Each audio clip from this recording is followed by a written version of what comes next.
So, mga kapatid, ibig sabihin po, ang tanlad po ay napakaganda sa katawan natin. No?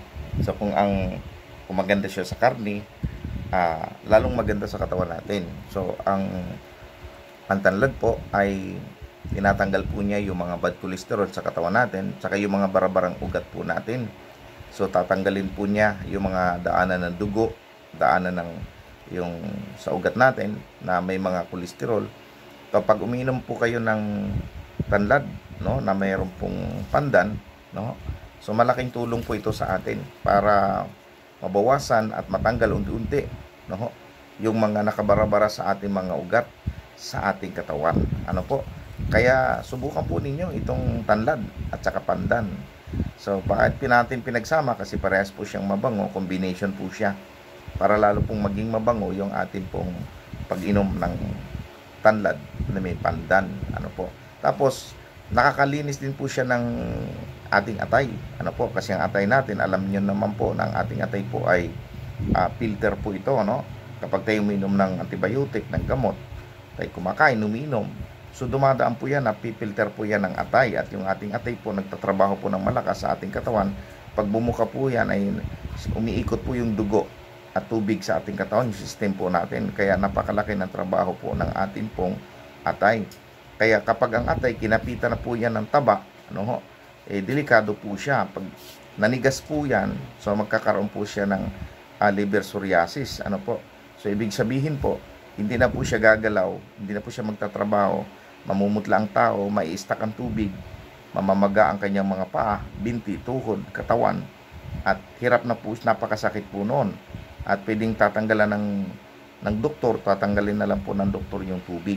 Kaya hindi po maganda, no? So alagaan po natin ang ating atay, no? Dapat po wala pong kumakapit na taba riyan, kasi yung taba po ay galing po yan sa mga sebo. So nakain po natin karning baboy, mga matataba-tabang pagkain. So kumakapit po yan sa atin pong atay. Kaya pag yan po'y dumami, delikado po ang atay natin. Pwedeng lumabo ang mata natin, antukin tayo, ganyan po, bloated tayo lagi. Ibig sabihin, may problema na po yung atay natin. Kaya dapat po habang maaga, mag-inom na po tayo ng tanlad, no? Samahan po natin ng pandan. Ay, ito naman po ay nahihingi lang. Ingil nyo lang po sa inyong mga kapitbahay o nabibili sa palengke, 10 piso. Magtanim po kayo sa gilid ng inyong bahay. Ano po? Kaya alagaan po natin ating kalusugan. Tapos, isa pa po ay yung ating kidney, di ba? Filter po yan. So, ibig sabihin ng filter, napaka-selan po yung kidney natin. So, kung ano mang nakakain natin hindi maganda, pwedeng magbara po dyan. Mga maalat, mga sitsirya, pwede pong magbara sa kidney natin. So, magiging lason po yun. Pag bumara po sa kidney natin, magkakaroon po ng lason. Pag nagbara po yung kidney natin, tumataas po ang, sabi po dyan, pag sinabing dumadami po ang creatinine sa katawan natin, lason.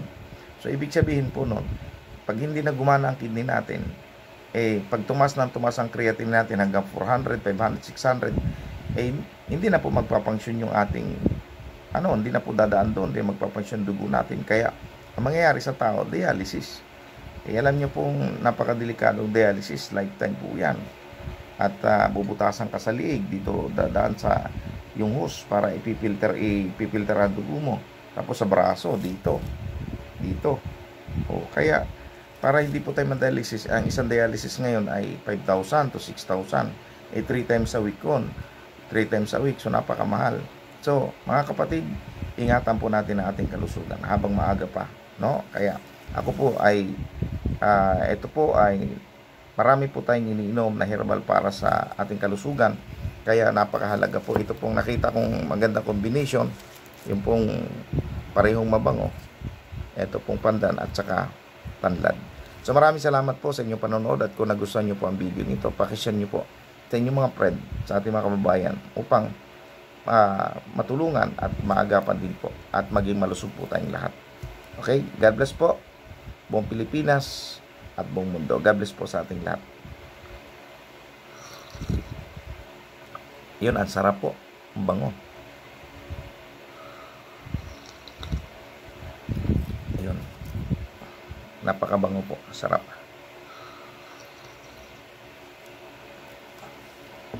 Kaya, mga kapatid, sa mga followers ko. At sa ngayon lang po, kahit sa hindi po, ay maraming salamat po sa inyo pong panonood at pag-share po dito sa aking video. Pwede rin po kayo mag-comment.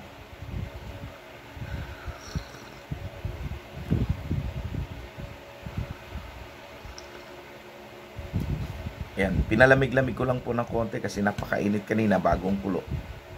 So ito mainit. Maganda yung mainit-init pa, yung kaya nyo lang po. Ang sarap. Napakasarap.